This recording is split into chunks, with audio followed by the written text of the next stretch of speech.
अस्सलामु अलैकुम रहमतुल्लाहि व बरकातुहू।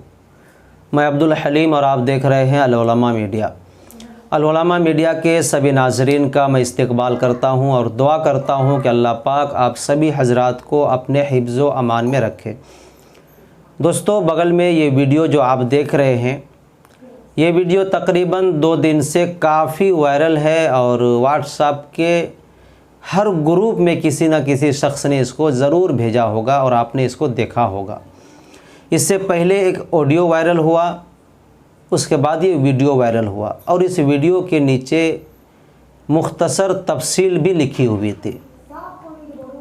मैंने पहली मर्तबा जब इस वीडियो को देखा तो मुझे महसूस हुआ कि ये मौलाना किसी बुरे लोगों के हाथ लग गए हैं। किसी नफ़रती लोगों ने इसे पकड़ करके इनके साथ ये हरकत कर रहे हैं। लेकिन जब मैंने उस तहरीर को पढ़ा तो मुझे बहुत अफसोस हुआ कि ये काम इसे मारने वाला, इस पर जुल्म करने वाला कोई गैर नहीं बल्कि अपने ही लोग हैं, वो हमारे ही लोग हैं। शर्म आती है अपने लोग कहने में, शर्म आती है हमारे लोग कहने में। उसे क्या कहा जाए? अगर आपकी नज़र में कोई मुनासिब अल्फाज हो तो कमेंट में लिखे। उसको मुसलमान कहने में हमें शर्म आती है, क्योंकि इमाम साहब को इसलिए मार रहे हैं कि इन्होंने उनके बच्चे को पढ़ाई के लिए थोड़ी सी हाथ लगा दी, उनके भलाई के लिए, उनकी बेहतरी के लिए, और उन्होंने बदले में क्या दिया? ये मार, ये जुल्म, ये ज़ियादती। आप देख सकते हैं इमाम साहब की हालत को, पूरा जिस्म झुलस गया है, बोला नहीं जा रहा है और ऊपर से धमकी दे रहे हैं काट कर कुत्ते को खिला दूंगा। नाउज़ बिल्लाह। आखिर क्या हो गया है तुम्हें? तुम्हारी गैरत कहाँ चली गई है? और ऊपर से वीडियो बनाकर वायरल कर रहे हैं। अफसोस है ऐसे मुसलमानों पर। आज ये इमाम साहब ज़ेरे इलाज है, हॉस्पिटल में है। आप लोग दुआ करें कि अल्लाह तबारक व तआला इमाम साहब की सेहत को पहले जैसा कर दे और दिन की खिदमत करने वाला बनाए। बताओ, ये इमाम साहब जब अच्छे हो जाएंगे, ये अपने इमाम, अपने बच्चों को इमाम बनाएंगे? आप दिल से बताइएगा, इनका दिल ये गवारा करेगा कि मैं अपने बेटे को इमाम बनाऊं? नहीं करेगा दोस्तों। अगर ये बनाना भी चाहे तो इसके बेटे ने जब इस हरकत को देखा होगा तो उसका भी दिल नहीं करेगा कि मैं इमाम बनूं। आज इस कौम ने इमाम के साथ ऐसे ऐसे जुल्म व ज़्यादती करना शुरू कर दिए हैं कि जिसकी मिसाल पीछे कहीं नहीं मिलती है। जुल्म ज़्यादती के शिकार हुए हैं, लेकिन जो जुल्म ज़्यादती आज हम पर की जा रही है, आज हम पर हो रहे हैं, ये जुल्म ज़्यादती शायद पीछे किसी ज़माने में किसी ने की हो। आए दिन इस तरह की घटना, आए दिन इस तरह की हरकत, आए दिन इस तरह का जुल्म ज़्यादती इमामों के साथ कर रहे हैं। पहले से हम परेशान हैं, हमें वक्त पर तनख्वाह नहीं मिलती, हमें सही तनख्वाह नहीं दी जाती है, हमारे ऊपर 24 घंटा नज़र रखी जाती है, हमारे हर बुरे और अच्छे कामों पर उंगली रखते हैं, निशाना बनाते हैं, हमारे ऊपर तरह तरह के इल्ज़ाम लगाते हैं। 5 साल, 10 साल, 20 साल की खिदमत के बाद जब चाहे मस्जिद से हमें निकाल देते हैं। क्या ये जुल्म ज़्यादती काफ़ी नहीं है आपके लिए? और आपको अब ज़्यादती के लिए कोई सोचा चाहिए? जिसको आप ये हरकत करके पूरा कर रहे हैं। इमाम साहब, ये इमाम है, तुम्हारा ग़ुलाम नहीं है। दोस्तों, इस तरह की जुल्म ज़्यादती को जब देखता हूँ ना, वाकई बहुत तकलीफ़ होती है। किस पर तकलीफ़ होती है? उन लोगों पर, उन तंजीमों पर मुझे अफसोस होता है कि वो तंजीम जो मुसलमानों के लिए, इमामों के लिए, उलमा के लिए बनाई गई थी, आज वो तंजीम सियासत का हिस्सा बनकर बैठी हुई है। आज उनके पास इमामों के लिए, उलमा के लिए बात करने के लिए वक्त नहीं है। सियासी लोग बन गए हैं। आज हमारा कोई पुरसान हाल नहीं है।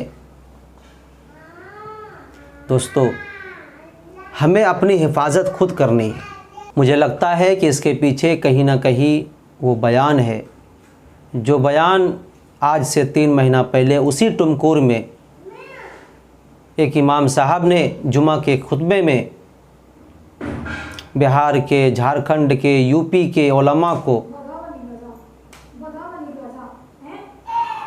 बुरे अलकाब से याद किया था। उस पर कई तरह के इल्ज़ाम लगाए थे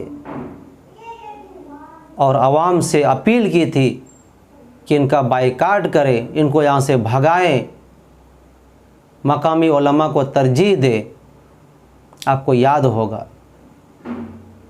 ये बात अलग है कि उन्होंने फिर बाद में माफ़ी मांग ली, लेकिन क्या आप कह सकते हैं कि उनका बयान सुनकर मकामी लोगों के जहन में जो शैतान सवार हुआ, मकामी लोगों ने बाहर के उलमा को जो हकारत की नज़र से देखना शुरू किया, उन्होंने भी तौबा की थी?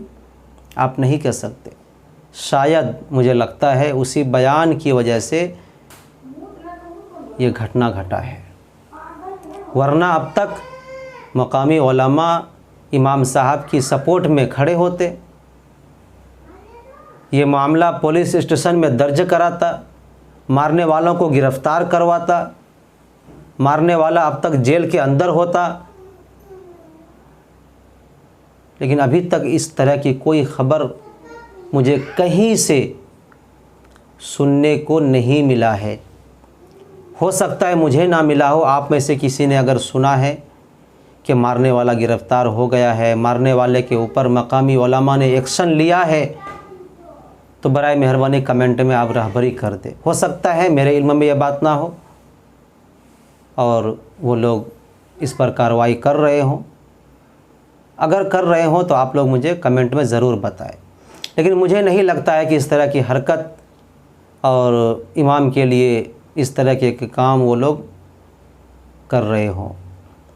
दोस्तों, हमें चाहिए कि आप जहाँ भी काम कर रहे हैं, जिस मस्जिद की भी आप खिदमत कर रहे हैं, आप दीन की खिदमत के साथ साथ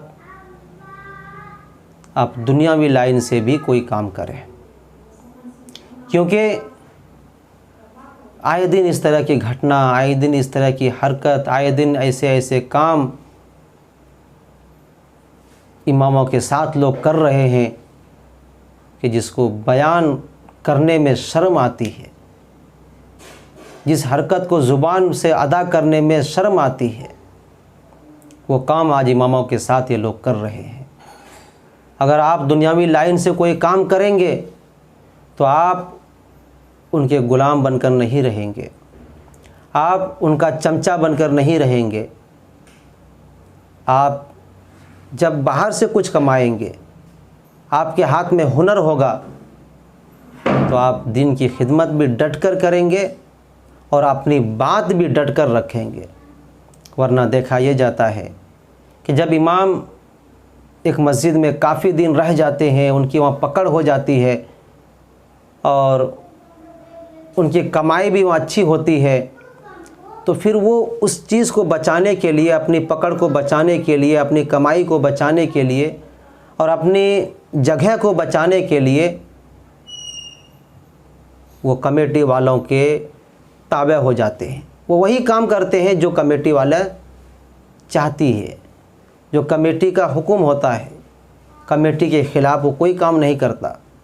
यहाँ तक कि जुमा का बयान भी वो वही करता है जो कमेटी वाले चाहते हैं, क्योंकि उसको डर है कि मैं यहाँ 20 साल से हूँ, 25 साल से हूँ, 30 साल से हूँ, मेरी यहाँ पकड़ बन गई है, मेरी यहाँ अच्छी चल रही है, मुझे यहाँ इज़्ज़त मिल रही है, अगर मैं उल्टी सीधी बात की मुझे यहाँ से निकाल देंगे। ये डर आपको कब होता है? जब आपका ज़रिए माश मस्जिद की तनख्वाह हो, आपका ज़रिए माश बाहर हो, कोई काम काज के ज़रिए से हो, तो आपको फिर ये सारी बातें सोचना नहीं पड़ेगा। आप हमेशा अपने आप को फ्री रखेंगे, आप हमेशा अपने आप को ये महसूस करवाएंगे कि तुझे जब भी निकाल दे तू निकल जाना, क्योंकि तुम्हारे पास काम है। 15,000 20,000 जो मस्जिद से तनख्वाह मिलती है, उतनी तनख्वाह आप कहीं बाहर कमा सकते हैं। आप हमेशा अपने आप को तैयार रखेंगे कि जब चाहे वो निकाल दे, कोई दिक्कत नहीं है। मैं खुद रमज़ान के बाद से मस्जिद छोड़ करके अब तक मैं सिलाई करके गुज़र बसर कर रहा हूँ। अल्हम्दुलिल्लाह, जैसे पहले था फैमिली के साथ आज भी हूँ, आज भी मेरे बच्चे, मेरी बीवी, किराए का घर में रह रहा हूँ, और जैसे पहले रह रहा था आज भी वैसे ही रह रहा हूँ। कोई फ़र्क नहीं पड़ा है। क्यों?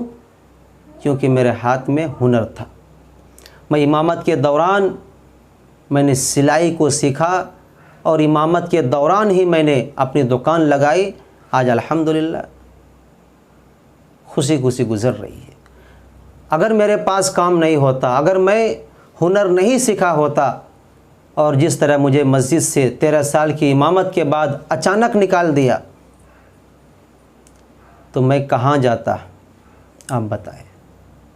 मेरे बच्चे, मेरी बीवी, साजो सामान, मैं ये सारी चीज़ें लेकर कहाँ जाता? मैं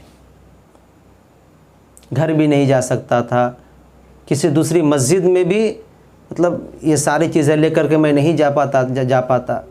मजबूरन मुझे कमेटी वालों के सामने झुकना पड़ता, और मेरी गलती नहीं भी थी तो उस गलती को मैं अपने ऊपर उसको लेता कि चलो मुझसे गलती हो गई, अब आइंदा ऐसी गलती नहीं करूँगा, आप मुझे रख लीजिए। फिर रख लेते।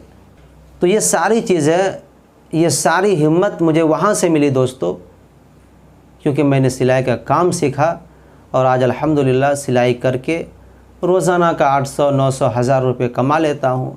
बीवी बच्चों के साथ रहता हूँ, खुशहाल रहता हूँ, किसी के सामने हाथ फैलाने की ज़रूरत नहीं होती है। तो इसलिए आपसे गुजारिश है कि आप इस तरह की हरकत को देखकर कुछ सीखें, नसीहत हासिल करें। सिर्फ देख लेना, उसको दूसरों को शेयर कर देना और फिर उसको भूल जाना और अपने काम में लग जाना, ये काफ़ी नहीं है, क्योंकि ये मस्जिद कभी भी छूट सकती है, कभी भी हमारे हाथ से जा सकती है। दोस्तों, आप दुआ करें इस इमाम साहब के लिए और सारे इमाम के लिए, उलमा के लिए, मदारिस मसाजिद के लिए, खानका के लिए आप दुआ करें। इंशाअल्लाह फिर दूसरे वीडियो में आपसे मुलाकात होगी। अस्सलामु अलैकुम व रहमतुल्लाहि व बरकातुहू।